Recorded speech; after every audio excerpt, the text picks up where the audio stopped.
Amigos, 7:19, entramos en un tema bastante interesante que en las últimas horas ha tomado un nuevo vuelo y por supuesto mucha preocupación, como es el tema de la guerra entre Ucrania y Rusia. Vamos a conversar para entender un poco en qué momento estamos con Manuel Camilo Gómez, politólogo, internacionalista, especialista en autoritarismo global, multilateralismo y política de Latinoamérica, profesor de la Pontificia Universidad Javeriana de Bogotá. Precisamente él nos acompaña vía Zoom desde la capital venezolana. Profesor, ¿en qué momento entramos? Sobre todo cuando en redes sociales y la tendencia incluso algunos se atreven a decir que podríamos estar a puertas de una nueva guerra a una mayor escala que por supuesto genera una preocupación en todo el mundo. Bienvenido y gracias por acompañarnos.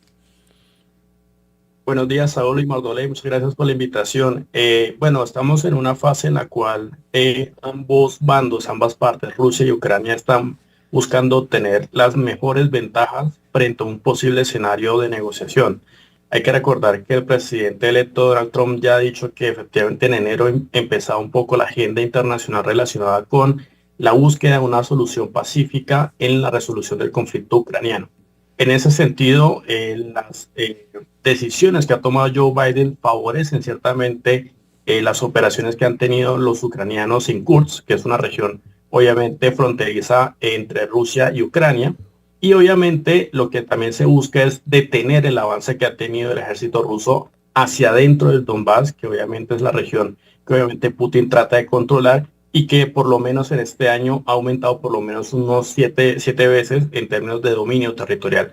Entonces estamos en una fase en la cual cualquiera de las dos partes está tratando de buscar las mejores ventajas para que en el caso que se llegue a una negociación, pues obviamente esto tenga parte muy importante a la hora de las ganancias territoriales que cada país vaya a obtener en la mesa de negociación. Así es, profesor, y justamente en ese tratar de tener la ventaja se ha incrementado el tipo de armamento militar que se está usando. Estados Unidos le ha dado luz verde a Ucrania, pero también Norcorea se ha sumado a este conflicto y cada vez el resto de los países suman nerviosismo porque ya se habla incluso de armas nucleares. Correcto. ¿Cómo queda en el mundo? Porque si se usan las armas nucleares creo que es poco lo del mundo que va a quedar.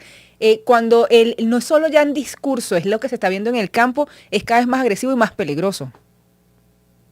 Bueno, yo lo que siento es que cada actor es racional y juega un poco a la idea de las capacidades que tiene frente a los medios que posee. Y en ese sentido, Rusia, lo que hemos visto es que si bien se ha entrado mucho en Ucrania, ciertamente ha tenido muchas bajas en términos de hombres y obviamente de pertrechos. Por eso, la ayuda muy necesaria parte de, digamos, de Norcorea. Y en ese sentido también un poco la respuesta que tiene Ucrania, favorecida obviamente con el envío de ciertos misiles por parte de los Estados Unidos para tratar de obviamente mantener la línea del frente estabilizada.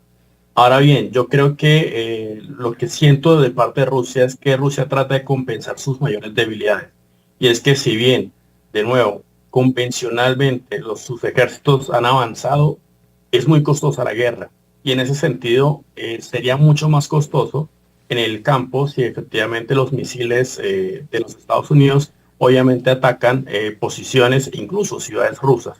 Eso pues obviamente se generaría de alguna forma no solamente una fragilidad dentro de Rusia, una forma de mirar un poco la debilidad del gobierno ruso para defender a sus ciudadanos, sino que también la guerra es al final de cuentas una apuesta que obviamente está siendo perdida. Entonces, creo yo que Rusia responde un poco a esa debilidad en términos convencionales, es decir, a armamento no atómico con armamento atómico, que en todas luces obviamente es disuasorio. Y es disuasorio en el sentido de que siempre está la amenaza latente de que se use, pero no se suele usar.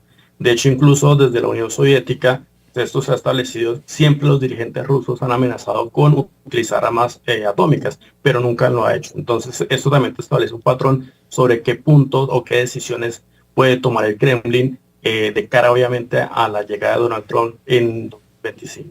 Ahora, profesor, desde su punto de vista, ¿estamos lejos o estamos cerca de terminar el conflicto? Sobre todo cuando usted ha hecho énfasis en su introducción en las negociaciones como tal, ahora la figura de Donald Trump como un nuevo actor a partir del 20 de enero como asuma como presidente de Estados Unidos. Y se lo pregunto porque ya estamos hablando de que estamos más cerca de los 3 años de guerra. Estamos hablando desde febrero del año 2022 que inicia esta escalada del conflicto. ¿Se está cerca o podríamos ver un escenario de que este conflicto pueda durar incluso muchísimos años más?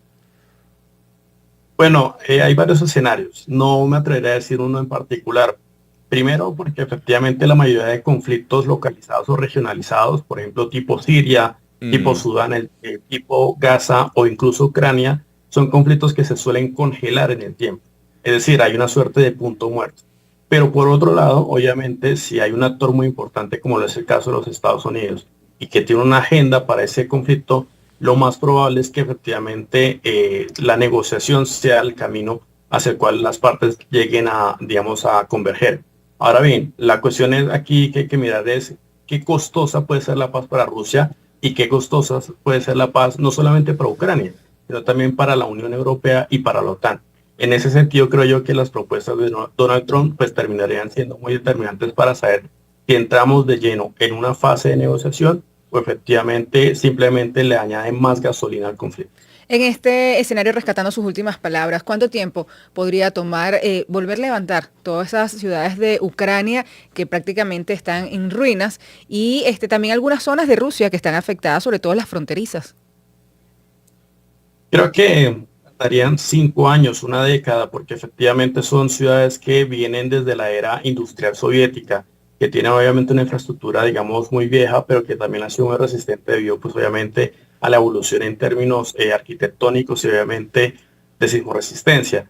Creo que también no solamente pasa por la idea de la infraestructura en términos, digamos, críticos, es decir, de energía, sino también del poblamiento, es decir, del regreso de los ucranianos a sus hogares e incluso de cómo esto puede de alguna forma determinar la convivencia entre nuevas comunidades que están y las que llegan obviamente de nuevo a estos lugares donde ha habido la guerra. Entonces creo yo que va a ser un proceso de construcción de paz muy largo, particularmente pensando en que estos dos actores son vecinos que obviamente siempre han tenido conflictos muy frecuentes, lo cual no deja, digamos, escapar obviamente la idea de reactivar el conflicto, digamos, a futuro.